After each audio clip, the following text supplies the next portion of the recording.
1500 টাকার পরিবর্তে 3000 টাকার স্বপ্ন দেখিয়ে যে সরকার আজ ক্ষমতায় এসেছে, মহিলাদের 1500 টাকা আমরা 1 জুন ঠকাবো 3000। সেই সরকার যদি ক্ষমতায় এসেই বলে যে আপনারা 20 টাকা ঢেঁড়স কিনলেও সেটাকে টিপে দেখেন, তাহলে সরকারের কাছ থেকে বছরে 36,000 টাকা পেতে হলে আপনাকে ওই 13 পাতার ফর্ম ফিল আপ করতেই হবে। আপনি 20 টাকার ঢেঁড়স কিনতে গেলেও টিপে দেখেন, আর 36,000 টাকা বছরে দেবে, সহযোগিতা করুন না। একদিকে যেমন 15 বছরের রাজত্ব করা তৃণমূল কংগ্রেস জাতি ধর্ম লিঙ্গ নির্বিশেষে, এবার লিঙ্গ কেন বলছি সেটা ভিডিওর আগে বলবো, তো জাতি ধর্ম লিঙ্গ নির্বিশেষে রাজ্যের সমস্ত মহিলাদেরকে মাসে 1500 টাকা লক্ষ্মীর ভাণ্ডার দিয়ে গেছে। সেই রকমই অন্যদিকে বিজেপি সরকার ক্ষমতায় এসে তাদের দাবি, আপনারা যদি 3000 টাকা পেতে চাও তাহলে পরিবারের সমস্ত লোকের ইপিজি গোষ্ঠী দিয়ে যাও। 11-12 পাতা যে ইনফরমেশন, সেই ইনফরমেশন দিলেই যে আপনি অন্নপূর্ণার ভান্ডার পাবেন সেটা কিন্তু নয়। আমি বাংলার গান গাই। একদিকে যেমন তৃণমূলের আমলে ভোট ব্যাংকের জন্য মহিলার সাথে সাথে পুরুষরাও লক্ষ্মী ভাণ্ডার পেয়ে গেছে। মুর্শিদাবাদ মালদার পর এবার নদিয়াতেও মিলল পুরুষ লক্ষ্মীর খোঁজ।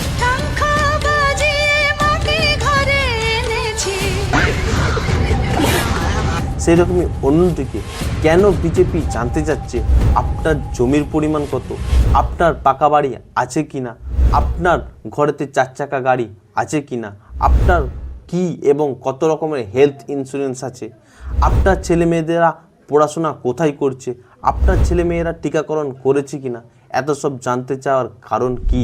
এবার আপনার মনে প্রশ্ন আসাটাই স্বাভাবিক যে বিজেপি কি আদেও টাকা দেবে, নাকি অন্নপূর্ণা যোজনার পেছনে লুকিয়ে আছে বিজেপির এক মস্ত বড় প্ল্যান, নাকি অন্যান্য রাজ্যের মতনই বিজেপি এই সমস্ত নথিকে বড় বড় কোম্পানি আদানি আম্বানি ও আমেরিকার কোম্পানির কাছে বিক্রি করে দেবে, নাকি সত্যি যারা প্রাপ্য এই অন্নপূর্ণা যোজনার টাকা তারা সত্যিই পাবে। আর সবচেয়ে বড় প্রশ্ন, যে প্রকল্প সাধারণ মানুষের মুখে খাবার তুলে দেওয়ার জন্য আনা হয়েছে, সেই প্রকল্পই কেন আজ মানুষের চোখে জল এনে দিচ্ছে? আর কেন মানুষ বলছে 3000 টাকা নয় 1500 টাকাটাই ভালো ছিল? আর এই অন্নপূর্ণা যোজনার ফর্ম কি সত্যিই একটি পারিবারিক তথ্যের ফর্ম, নাকি নতুন কোনো রাজনৈতিক অস্ত্র? তো চলুন বাস্তবতা বড় কঠিনের বাস্তব চিত্রটা সহজ সরল ভাষায় আপনাদের সামনে তুলে ধরি। নমস্কার, আমি নয়ন, আর আপনাদের কাছে অনুরোধ ভিডিওটা শেষ পর্যন্ত দেখতে, কারণ ভিডিও শেষ পর্যন্ত আপনি দেখলে এই অন্নপূর্ণা যোজনা নিয়ে যত সমস্ত প্রশ্ন সমস্ত আপনার কাছে সলভ হয়ে যাবে, এবং আমি কোনো রাজনৈতিক দলের পক্ষপাতিত্ব না করে যেটি সঠিক তথ্য সেইটি আপনাদের সামনে তুলে ধরব। তো চলুন শুরু করা যাক আজকের ভিডিও। সময়টা ছিল 2026। পশ্চিমবঙ্গের বিধানসভা ভোটের আগে প্রতিটি বিজেপি নেতার মুখে একটাই প্রতিজ্ঞা, ভোটে জেতালে 1500 নয় 3000 টাকা করে দেয়া হবে। কিন্তু তখন এটা বলা হয়নি যে এই 3000 টাকা পেতে হলে আপনাকে 13 পাতার একটি ফর্ম ফিল আপ করতে হবে। এবার এই অন্নপূর্ণা যোজনার যে ফর্ম, সেটাকে ফর্ম বলবো নাকি পরীক্ষার প্রশ্নপত্র বলবো সেটাই খুঁজে পাচ্ছি না।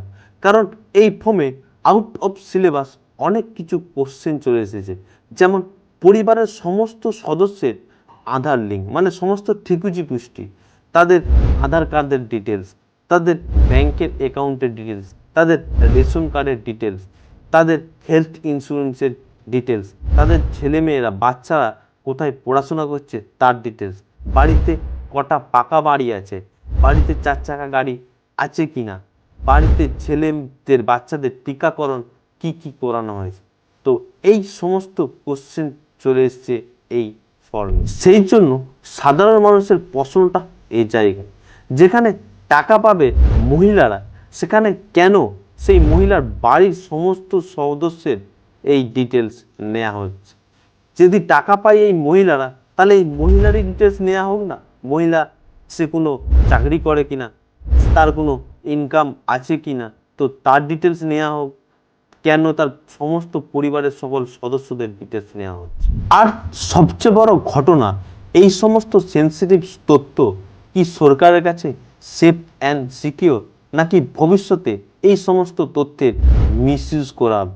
বা সরকারের কাছ থেকে যদি অন্য কেউ এই তথ্য চুরি করে নেয় তাহলে সে এই তথ্য কিভাবে মিসইউজ করতে পারে, আর সাধারণ মানুষ কত বড় বিপদের মুখে পড়বে, কত বড় বিপদের সম্মুখীন হবে, সেই সম্বন্ধে কি আপনাদের একটু ধারণা আছে?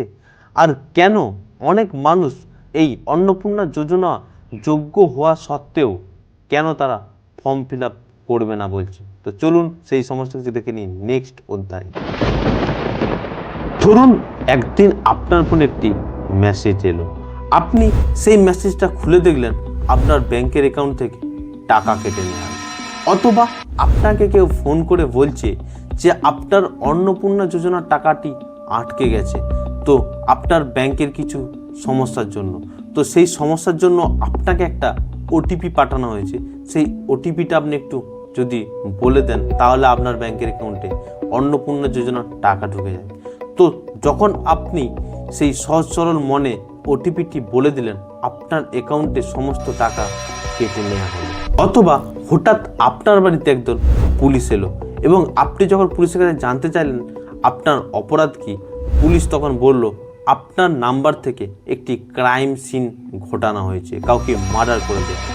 তো এই সমস্ত যে মিসইউজ, এই সমস্ত আপনার যে আধার নাম্বার, আপনার রেশন নাম্বার, হ্যাঁ, আপনার মোবাইল নাম্বার, ব্যাংকের অ্যাকাউন্ট থেকে এই সমস্ত ফ্রড স্ক্যাম ঘটনা ঘটতেই পারে এই তথ্য যদি সত্যি মিসইউজ হয়।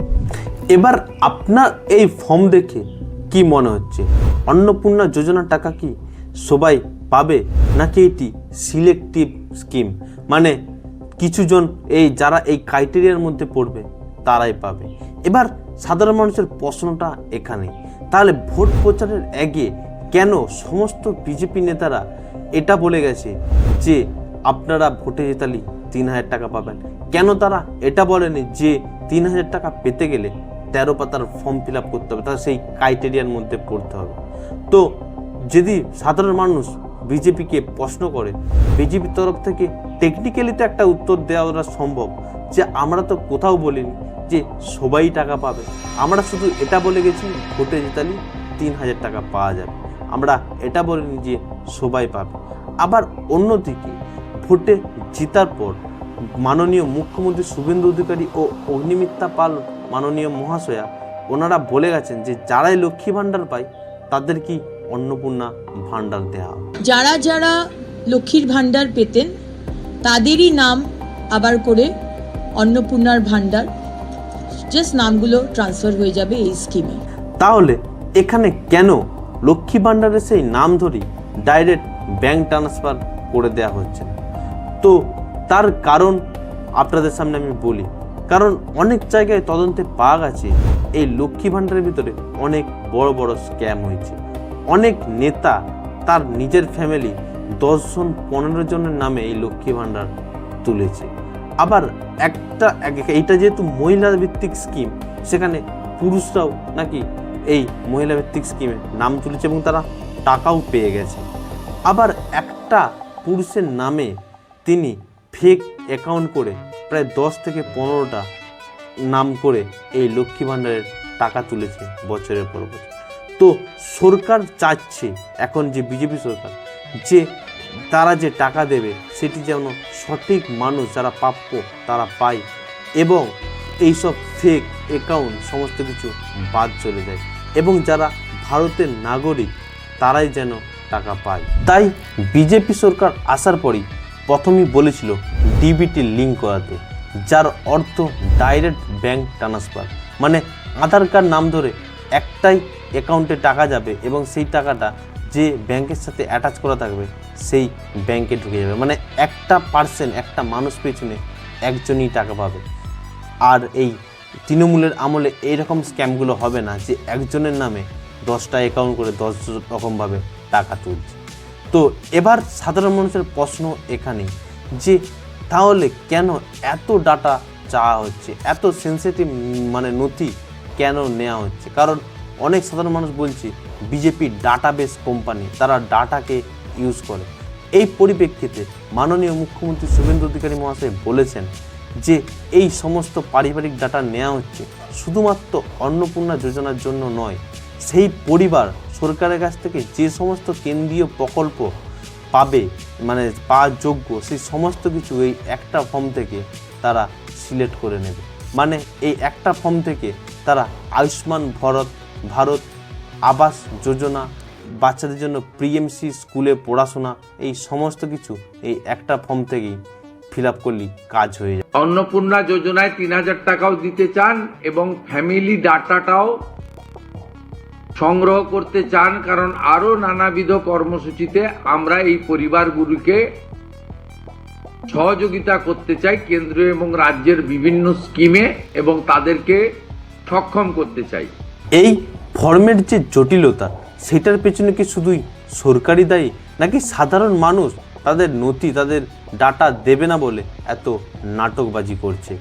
আর এই ফর্মের কি কি জটিলতা আছে যেগুলি সহজ করলে হয়তো কাজটা স্মুথ হতো? আর এই ফর্ম ফিল আপের সময় সাধারণ মানুষ কি কি সমস্যার সম্মুখীন হচ্ছে সেই সমস্ত কিছুই আলোচনা করি নেক্সট অধ্যায়। এই অন্নপূর্ণা যোজনা স্কিম এটি সাধারণ গরিব দারিদ্র মহিলাদের জন্যই বানানো হয়েছে। কিন্তু যদি এই যে 13 পাতার ফর্ম, এই 13 পাতার ফর্ম কি পূরণ করতে পারবে প্রত্যন্ত গ্রামের কোনো মহিলা? ধরুন তার বাড়িতে কেউ নেই, তো তার ফিল আপ করে দেওয়ার মতন কেউ নেই, তখন কি হবে? তো সেই জন্য বিজেপি সরকার তাদের বিএলও বা মানে তাদের লোক পাঠাবে সেখানে ফর্মটা ফিল আপ করে দিয়েছেন। কিন্তু প্রশ্নটা এখানেই যে এই যে সমস্ত সেন্সিটিভ নথি এগুলো তো প্রাইভেসি নথি, তো এই নথি তো সেই মহিলার সাথে সাথে যে ফিল আপ করবে সেও জানতে পেরে যাবে। তো সেই ব্যক্তি যে পরে সেই মহিলাকে সেই নথি নিয়ে হ্যারেস করবে না তার কি গ্যারান্টি আছে? বা পরবর্তীকালে সেই মানে কর্মচারী সেই মহিলার কাছ থেকে কাটমানির জন্য আবেদন করবে না তারই কি গ্যারেন্টি আছে? হয়তো বলতে পারে আমি আপনার ফর্ম ফিল আপ করে দিচ্ছি, সব করে দেবো, কিন্তু যদি ফান্ডারের টাকা পান 3,000 টাকা, আমাকে 500 টাকা কি 1000 টাকা দিতে হবে। তো যদি এরকম ঘটনা উঠে আসে তাহলে তখন বিজেপি তার প্রতিরোধ হিসাবে কি করবে? সেই তৃণমূলের মতন তো একই ঘটনা হয়ে গেল, সেই কাটমানির ঘটনা। তাই আমার মতে এই 13 পাতার ফর্মকে কমিয়ে 5 কি 4 পাতার করা হোক, মানে ফর্মটিকে সাধারণ সিম্পলিসিটি করা হোক, এত জটিল যাতে না করা হয়, যাতে সাধারণ মানুষও তার ফর্মটি নিজে পূরণ করতে পারে। এই অন্নপূর্ণা যোজনার ফর্ম ফিল আপ করতে গিয়ে সবচেয়ে বেশি সমস্যার মুখে পড়ছে মানুষ এই ডকুমেন্টেশন, কারণ পারিবারিক সমস্যার জন্য। ধরুন একটি পরিবারে তার বাবা ও ছেলের মধ্যে ভালো সম্পর্ক নেই, তারা আলাদা খায়। তো যখন এই ফর্ম ফিল আপ করতে যাচ্ছে, যখন দলিলের প্রয়োজন হচ্ছে, বাবা বলছে আমি তো দেবো না কোনো নথি। আবার ধরুন সেখানে তার শাশুড়ি বলছে যে আমি তো দেবো না, আমার নামে গ্যাসের বই আছে, আমি তো গ্যাসের কার্ড দেবো না। তো সেই সব সমস্যার মুখে পড়ছে। এছাড়াও ধরুন একটি পরিবারে 5-6 ভাই, তো সেই 5-6 ভাই যখন তাদের ডাটা মানে সম্পত্তি ডিটেলস দিচ্ছে, তখন তার বাবা হয়তো কাউকে একা দিচ্ছে, যে ছেলেকে বেশি ভালোবাসে তাকে সমস্ত দিয়ে দিচ্ছে, আর বাদ বাকি এদেরকে বলছে আমরা দেবো না। তো সেই ক্ষেত্রে তারা যে করতে পারবে না, সেইটার ক্ষেত্রে সরকার কি পদক্ষেপ নিচ্ছে?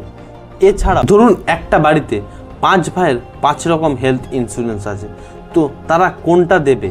হ্যাঁ, তো আবার এইদিকে বিজেপি সরকার বলছে ডাটা যদি মিসম্যাচ হয় তাহলে কিন্তু ফর্ম একবার বাতিল হয়ে যাবে, একেবারে বাতিল হয়ে যাবে, আর একেবারে বাতিল হয়ে গেলে সেই ফর্ম কিন্তু আর আপনি কখনো সে অন্নপূর্ণা ভান্ডার পাবেন। তো এই সমস্ত কিছুর মধ্যে সাধারণ মানুষ কিন্তু ধোঁয়াশায় আছে। তো এই সমস্ত কিছু যাতে সঠিকভাবে করা যায় সেগুলোকে সরকারকে দেখতে হবে এবং ডকুমেন্টেশনটা মানুষকে সহজ সরলভাবে সেই ফর্মটিকে নিয়ে আসতে হবে এবং করে দিতে হবে। 3 নাম্বার ডিজিটাল গ্যাপ। ধরুন আপনি আপনার ফর্মটা ফিল আপ করে জমা দিলেন, এবার সেই ফর্মটা যখন তারা অনলাইনে কেউ না কেউ তো উঠাবে, যখন উঠাবে তখন যদি কোনো ভুল করে দেয়, তো বা সাধারণ মানুষ তার নিজের জমির পর্চা, নিজের জমির দলিল সার্চিং করে সমস্ত কি এইসব কিছু অনেক কিছু বার করতে পারবে, কারণ তারা এই ডিজিটাল সম্পর্কে তারা এতটা নলেজেবল নয়। তো সেই ক্ষেত্রে কি করা যায় সরকারকে সেই বিষয়টাই দেখতে হবে। 4 নাম্বার মধ্যস্থতা ভোগী। দেখুন এই স্কিম একটি সাধারণ অত্যন্ত গরিব এবং দারিদ্র শ্রেণীর মানুষের জন্য নিয়ে আসা হয়েছে। কিন্তু এই স্কিম যদি ফিল আপ করতে গিয়ে মানে যে অনলাইন দোকানগুলিতে সেখানে যদি 50 টাকা 100 টাকা করে দিতে হয়, তাহলে এই স্কিমের আসল মূল্যটাই কী রইল? কারণ এখন অনেক দোকান তারা টাঙিয়ে দিয়েছে অন্নপূর্ণা ভাণ্ডারের ফর্ম ফিল আপ করতে গেলে 100 টাকা লাগবে কি 50 টাকা লাগবে। তো এইটা দেখতে হবে সরকার। পশ্চিমবঙ্গের মানুষ আজ এক অদ্ভুত জায়গায় দাঁড়িয়ে আছে। একদিকে অর্থনৈতিক চাপ, অন্যদিকে সরকারি এই সাহায্যর উপর নির্ভরতা। একদিকে মাসের শেষে যদি কিছু টাকা ঢুকে সরকার থেকে কিছু মানে সাহায্য দেয়, তো তাহলে সাধারণ মানুষের অনেকটাই স্বস্তি। আবার অন্যদিকে এই ফর্মকে ফিল আপ করতে গিয়ে এই সাধারণ মানুষ যথারীতি আতঙ্কে ভুগছে। অনেক মানুষ তারা যোগ্য হওয়া সত্ত্বেও তারা এই ফর্ম ফিল আপ করছে না, কারণ এত সমস্ত নথির জন্য। আবার অনেক মানুষ এই সমস্ত নথি থাকা সত্ত্বেও তারা ফিল আপ করতে পারছে না। তাই সরকারের কাছে অনুরোধ, তারা যাতে এই ফর্মটি সহজ সরল এবং যাতে কম করা যায় তার উপর গুরুত্ব দেয়, এবং যাতে সাধারণ মানুষ খুব সহজেই এই ফর্মটি ফিল আপ করতে পারে এবং এই অন্নপূর্ণা যোজনার যে সাহায্য, সেই সাহায্য তারা পেতে পারে, তার উপর গুরুত্ব দেওয়া দরকার। তো আপনার কি মনে হয় যে অন্নপূর্ণা যোজনা যে এই স্কিম, এর যে টাকা পেতে আপনাদের কতটা সমস্যার সম্মুখীন হচ্ছে? সেই সমস্ত আপনারা কমেন্টে জানান, কারণ আপনারা যত কমেন্টে জানাবেন এবং আমরা যদি এই ভিডিওটা শেয়ার করে দেন, যত ভিউজ হবে সরকারের এই ভিডিও নজর কাটতে পারে। তাই আপনাদের কাছে অনুরোধ, ভিডিওটা লাইক করে দেবেন এবং চ্যানেলটা সাবস্ক্রাইব করে দেবেন এইরকম ভিডিও দেখার জন্য। চলুন আজকে নিয়ে এতটা দেখা হচ্ছে নেক্সট ভিডিওতে। ততক্ষণ ভালো থাকবেন, সুস্থ থাকবেন এবং সতর্ক থাকবেন।